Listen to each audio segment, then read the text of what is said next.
да си в офиса и чакам една приятелка да ми се обади, да се видим, защото не сме се виждали от миналата година. Даже имах време да си сложа грим, защото бях без грим и не ми се стои цял ден с спирала, защото очите ми в един момент стават по-чувствителни по този начин. Предполагам, че защото миглите се повдигат и все пак има нещо върху тях. Та съм доволна и това е удобството на това нещата, които използвам най-често да са в несесер, защото просто сутринта хвърлих несесера в чантата с лаптопа и знаех, че ще мога да се поправя. Облеклото ми е супер семпло, но хич не ми се занимаваше да мисля нещо по-елегантно и адекватно. И като цяло днес и повечето неща са ми некомфортни и неудобни. Мислех да си загащя бузата, да сложа колан, да изглежда малко по-прилежно, обаче си викам, не, няма да издържа така цял ден и просто не ми се занимаваше да слагам колана и останах така. И сега си стоя и си чакам и се опитвам да свикна да се снимам повече. Затова съм включила камерата и дрънкам някакви безполезни неща. Следващата седмица ще ходим пак в Пампорово да караме сноуборд. Или силно казано да караме, защото аз още се уча и падам доста редовно. И имам да свиквам с много неща, обаче поне имам желанието и хъса. Още нямам протектори и се надявам да не си набия опашката толкова, колкото предишния път, въпреки че можех да сядам, продължих да си карам. Нямаше толкова много проблеми, но вече в края бая ме болеше, хора. Даже на последното ми падане на опашка ми се насълзиха очите и просто почнах да си падам на ръцете. Но това е част от процеса, така че всичко е наред. Искам да мрънкам за тази очна линия. То може би не се вижда добре на камерата, защото даже снимам с предната камера. Това е очната линия на KVD Beauty и мисля, че съм мрънкала и преди за нея, че страшно бързо изсъхва отпред четицата. Колкото и да ми е удобен този тип очна линия, няма да си взема такава повече. Понеже харесвам четки вместо апликатори повече, все пак ще търся четка вместо апликатор, но ще си търся такава тубичка, която се отваря и просто си топиш и си рисуваш, защото няма да го изтърпя това повече и като гледам тези, които са под формата на маркер, или както там им се вика, не знам. Ревютата на доста от хората са, че много бързо изсъхват, така че няма да го рискувам повече. Добре, не знам какво да дрънкам повече и ще си събера нещата от бюрото. И чакам да ми се обадят, за да ходим да ядем. Майко, колко съм гладна. Яла съм само една супа днес. Беше много добра супата и иронията на всичко е, че отиваме на вечеря с моята приятелка на същото място, където ходихме да обядваме с колегите. Но мястото е яко, така че ще ви го покажа и поне съм доволна и знам, че ще ям нещо вкусно. С смутините и с коза сиренето. Дойдем. Как сте, дами? Хареса ли любицата? Да. Май не съм споменавала, но развих алергия към гел лак. И сега, преди всяко посещение за маникюр, си нося собствени лакове. Взела съм си такива, които са хипоалергенни. Специфично чета състава, за да съм сигурна, че няма съставките, които на мен ми правят проблем. И сега за февруари не мога да реша да си купя ли червен лак и да сложа златни сърчица, например. Нещо такова ми се върти в главата, но искам да е нещо много изчистено. Например, само на един пръст да има нещо, защото аз не обичам супер много изрисувани ногти и претрупани. Другия вариант е да направя нещо с черно и един друг цвят, който имам, който е между кафяво, по-скоро тип топъл шоколад, с леко лилав подтон. Наистина не знам как да го опиша, но цветът е уникален, много ми харесва. И да направя нещо от този тип. Имам 2 дни до часа ми. И това значи, че днес трябва да си поръчам лак, ако ще си поръчвам. И просто наистина не мога да реша червено ли ми се носи, не ми ли се носи червено. Представям си го честно казано да е гланцово на всички пръсти, например на безименния да е матово и отгоре някъде тук по-в долната част да има златисто сърчице, което да си остане лъскаво също. Защо по дяволите стоя и мисля толкова над това, не знам, но много за мен ходенето на маникюр е терапия и после много обичам да си гледам ногтите и да им се радвам. Затова искам да съм сигурна, че ще ми харесват до следващия час, който си запиша. Абе, общо взето е хубаво да имаш за какво да се вълнуваш, дори да е нещо толкова малко. Аз обичам да се вълнувам за такива дребни неща, защото така животът ми е по-приятен. Не може да се вълнуваме само от огромни неща.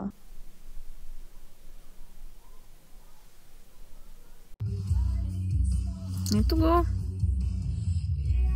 Това избрах в крайна сметка. Мисля, че се получи добре. Харесва ми много. Отдавна не съм носила такова червено. Реших да са малко по-остри ногтите и много ми харесва така. Минах да взема едно такова. Утре е 14. Ние по принцип не го празнуваме супер много. Май съм казвала, но винаги си взимаме по нещо. Миналата година всъщност ви показвах тортата с прасенцето. Тематично е това с прасенцата. Имам и още един десерт, който съм подготвила. Купене не съм го правила аз, че нещо с естетиката не ме бива, но ще го покажа по-късно. Сега се прибирам да си доработя. Ходих на маникюр тъкмо, прибирам се да си доработя и вечерта тръгваме за Пампорово. Нещо мога да кажа в момента и той, че ме мързи.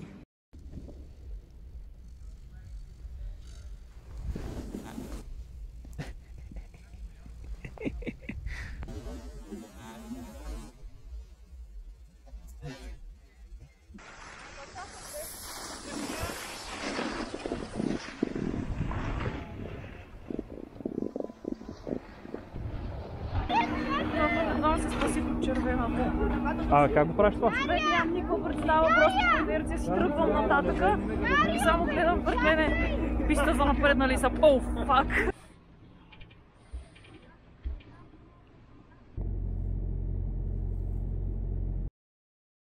Един път да се случи да харесам как съм си направила грима и като се опитах да го снимам, изглежда като абсолютно лайно. Буквално същото като това да се гледаш в огледалото и да се харесваш и като се снимаш да си тотално различен човек все едно, но както и да е, този път наистина много ми харесва. Ползвах течните сенки на Golden Rose и искам да кажа, че на мен лично ми е много приятно да работя с тях. Смятам, че доста лесно се работи с тях. И всъщност много ми харесва. Този цвят е направо брутален. Та така, сега се обличам и ще ходим да хапнем. Нищо прекалено фенси, просто... между другото е много забавно, защото имам една двойка приятели. Момичето има рожден ден в същия ден, в който аз имам рожден ден. Съответно днес и двете сме рожденички. Пък нейният мъж е на същата дата като моя приятел и те също празнуват заедно обикновено. Беше доста забавно, като го разбрахме, само годините ни са различни, та решихме да си излезем с тях. Намерих някакво местенце с италианска храна, което не сме пробвали до сега и се надявам да е яко, за да не си развалим вечерта.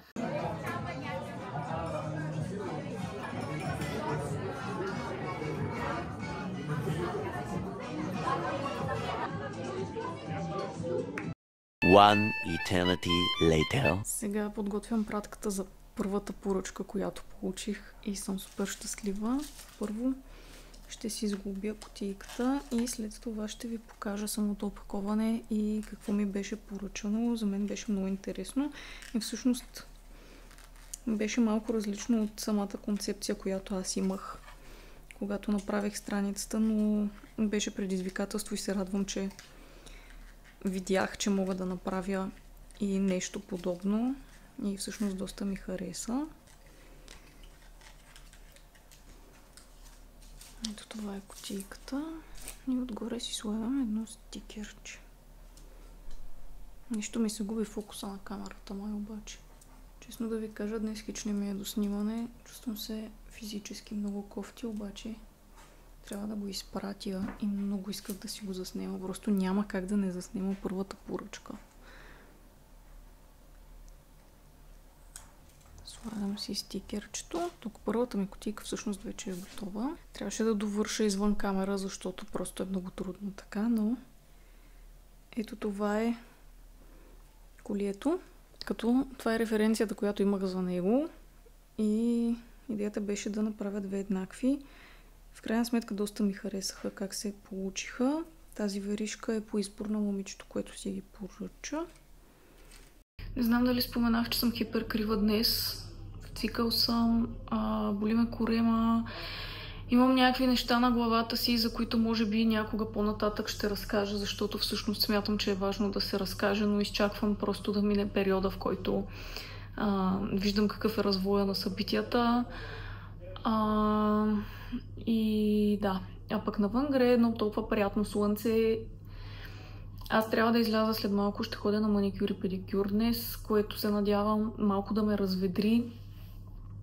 Пих някакви хапчета, просто един от тия дни. Много се надявам момичето да си хареса пратките, т.е. бижутата, които ви показах. Много се вълнувам всъщност, въпреки че не ми личи, понеже аз всъщност не промотирам особено много страницата и не качвам толкова често там, защото работя на пълен работен ден. Отделно искам да се занимавам с други неща, в някои дни просто искам да си почивам и като цяло това е нещо странично, което съм захванала да правя като нещо, което ми харесва.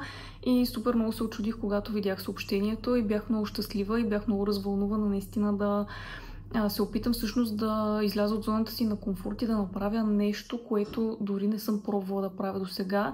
И поне на снимките, които изпратих, тя много се зарадва и каза, че много й харесват. Наистина се надявам и наживо много да й харесат.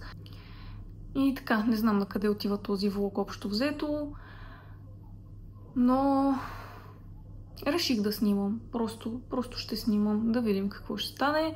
Смятам днес да ходя пеша, да хвана метро за малко и така да стигна до салона. Обикновено предпочитам да ходя с колата, обаче днес, както казах, има много приятно слънце, температурата е много приятна и мисля, че тази разходка ще ми се отрази добре. Това е планът за сега. Не знам какво да облека, защото се чувствам, както казах преди малко. Какво обличате, бе, хора, в тия моменти? Чудя се между тази рокля с чоропогащник или някакъв много широк панталон. И тук ще осъзнах, че ако си обуя чоропогащник, трябва да го събуя, защото отивам на педикюр.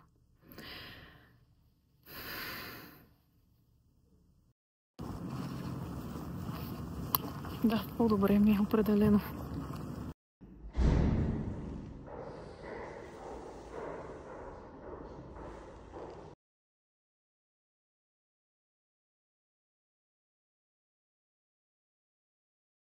Не знам защо винаги като тръгна да показвам покупки, на тази стена ми е най-удобно. Първо забравих да разкажа за рождения ми ден. Станах на 30 хора и мислех, че ще ме удари много повече тази мисъл в неприятно отношение, но всъщност просто ми е странно. Наистина се чувствам вътрешно доста по-малка, някак си не се възприемам като възрастен човек. Чувала съм го от много хора това, явно е тенденция. И единственото, което е, че ми е странно. Наистина, даже наскоро, миналия месец, на една каса ме попитаха на колко години съм, аз по инерция казах 26. Но всъщност съм щастлива по много аспекти, по много параграфи исках да кажа.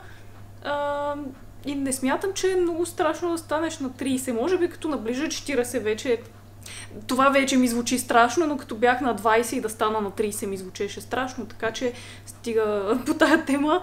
Просто така исках да споделя този момент от живота си. Иначе сте видяли един малък кадър от ресторанта. Там почти нищо не съм снимала, защото все пак искахме да се видим с нашите приятели и не исках да си обременявам вечерта с постоянно цъкане по телефона. Храната беше доста вкусна, интериора изключително приятен. Единственото нещо, което малко не ми хареса, е, че музиката беше една идея по-силна за моя вкус. Не е било прекалено, чувахме се като говорим, но просто аз предпочитам малко по-тиха обстановка, защото мен много лесно ме пренатоварват странични шумове и така доста лесно губя концентрация и се чувствам... Просто сякаш нервите ми са малко по-изпънати по този начин, но иначе всичко беше много хубаво, останах много доволна. Сега, както вече намекнах, ще покажа пак няколко покупки и ми хрумна да ви направя нещо като рубрика, в която да показвам неща, които продължавам да купувам, да подновявам. Независимо грим, козметика, неща за вкъщи, каквото и да е, просто когато си подновя дадено нещо, ако не съм ви го показвала, да покажа какво подновявам, за да знаете общо взето продуктите, за които съм доволна. Просто вече много рядко ми се снимат нови придобивки и така не се чувствам много комфортно в този тип съдържание, защото просто отварям и показвам някакви неща, за които не мога да дам обратна връзка. Сега, ако е нещо супер интересно или ако съм хванала някакви добри намаления, естествено ще снимам такъв тип видео, за да може на време, примерно и вие да си хванете намаленията, но да, стига съм бъбрила. Миналия път, в миналия влог, показах ето тези двете. Те са част от нещата, които подновявам. От този прах за бялото пране ми е втора опаковка, от течния препарат на Фрош ми е сигурно поне четвърта. Друго, което съм си купила, са ето тези стикчета за почистване. Конец за зъби е това. Защо го харесвам? Първо, цената е изключително ниска. Около 2 лева, 2 и малко. Представляват ето това нещо. Тук може да се сгъне и да използвате долната част като четка за зъби. Като клечка за зъби. И вътре също така има ето такова кълъвченце, в което може да си поставите част от конците и да си ги приберете за пътуване, например. Обмислям да им намеря някаква кутийка или нещо, от което хем удобно да се изваждат, хем да не стоят в този пакет, защото ме изнервя. За съжаление не е най-екосъобразната покупка или опция. Ето тук имам вече изхабени 2 пакета от същото. Но не съм намерила нещо, което да е биоразградимо, което да ми харесва достатъчно и да не струва прекалено много по моите критерии. Ако имате препоръка, всъщност ще се радвам доста. Друго, което съм подновила, пак миналия път ви показах този крем на Микса. Това ми е старата опаковка, новата не съм я извадила сега за пред камерата. И ето тази вода за уста ми е сигурно също поне четвърта опаковка. Има различни версии, много я харесвам, вече приключват тази, както виждате, и ще отида скоро да си купя нова. Много са ми любими, от миналата година съм ги открила тези за денталната хигиена и просто съм супер доволна. Другите неща вече, които съм си взела, всъщност имам още едно, което си подновявам редовно и това е тази маска за ръце на Балея. Има доста яки маски за ръце, но за момента тази ми харесва най-много. Просто избирам и по състав, избирам по съотношение цена-качество. Ако ми харесва съставът и цената е също така добра, това е най-добрият вариант и това, което съм намерила за себе си е именно тази маска. И вече официално преминавам към нещата, които са ми нови. Взех един молив за устни на Алверде. Нюд молив, който вече съм отворила и даже има косъм от котката на него. Не знам дали добре ще се улови цвета, но много ми харесва. Изглеждаше ми една идея по-студен на снимката, но въпреки всичко съм доста доволна. Даже в момента съм с него. Не е супер наситен, много лек и много приятен. Може сам по себе си да се носи. В момента съм поставила върху целите устни от него. Не се усеща драскащо върху устните, защото съм имала такива моливи за устни и са неприятни за използване. Не остава на такива кръпки, така да го кажем. Общо взето доста ми харесва и беше около 3 лева, което е супер. Следващото нещо е от тези гланцове за устни на Maybelline. Него още не съм го отворила. Сега ще го отворя, че искам да го пробвам. Подведох се малко. На сайта на Maybelline твърдят, че са cruelty free, което означава, че не тестват върху животни, хипотетично, но всъщност те са дъщерна марка на L'Oreal, мисля бяха, като фактически самите те може да не тестват продуктите си, но да речем някои от доставчиците им тестват или продават в Китай, където тестването е задължително и такива неща ги правят не изцяло cruelty free, пък аз искам да се насоча малко повече към точно такъв тип козметика, даже преди съм се старала доста повече и в един момент наистина просто забравих. Щях да взема някаква друга алтернатива. Както и да е, нали, вече съм го взела. Не смятам да се ограничавам на 100%, но когато мога да намеря качествен продукт на сходни цени с други продукти, които харесвам и които са на марки, които не тестват върху животни, бих предпочела тях и бих инвестирала повече време в проучване да намеря точно такива продукти. Даже сега си подготвям разни поръчки. Пак казвам, има и неща, които естествено не можах да го отворя без помощта на ножицата. Сега малко продължава борбата. Айде, доживях. Бях снимала разчистване или по-скоро видеа с нещата за устни, които имам, с цел да преценя кое ми харесва достатъчно, че да запазя и кое бих искала да махна. Всъщност те са само в TikTok, защото по някаква причина YouTube не ми позволи да ги кача, за да излязат като шортс, но няма значение. Имах такава идея, разчистих доста неща тогава. И всъщност сега последния месец адски много ме е върхлетяла някаква муза точно за неща за устни. И пак ще се напълня, но това е положението. Жени. Ето го. Мирише много хубаво. Леле, хора. Като бях малка, по подобен начин миришеха на Golden Rose червилата. На нещо сладко.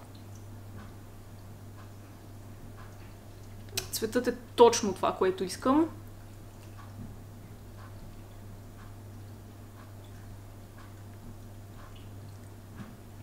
Много приятно се усеща и много добре си пасва с молива за устни. Не знам на камерата как стои, обаче на живо много ми харесва, леле.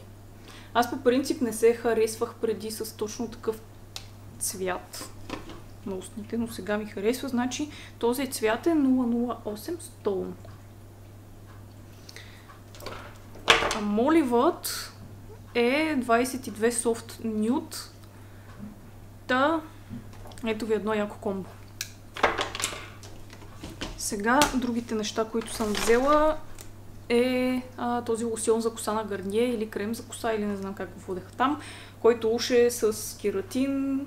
Има 10 в 1, не знам си какво. 10 в 1, не знам си какво. Подсилва косата, има също така и защита срещу нагряване, което ми харесва, че не трябва да си купувам отделен продукт за това. Тепърва ще го пробвам всъщност. За първи път даже си купувам точно такъв тип продукт. Но този вече е веган и cruelty free и съм приятно изненадана. Беше на много добра цена. Пише, че е с масло от марула и кератин комплекс, което вече споменах. Надявам се да е яко. Един пълнител за почистване на прозорци. Стори ми се приятна алтернатива да купувам по този начин, вместо цели бутилки. Това е доста по-малко пластмаса.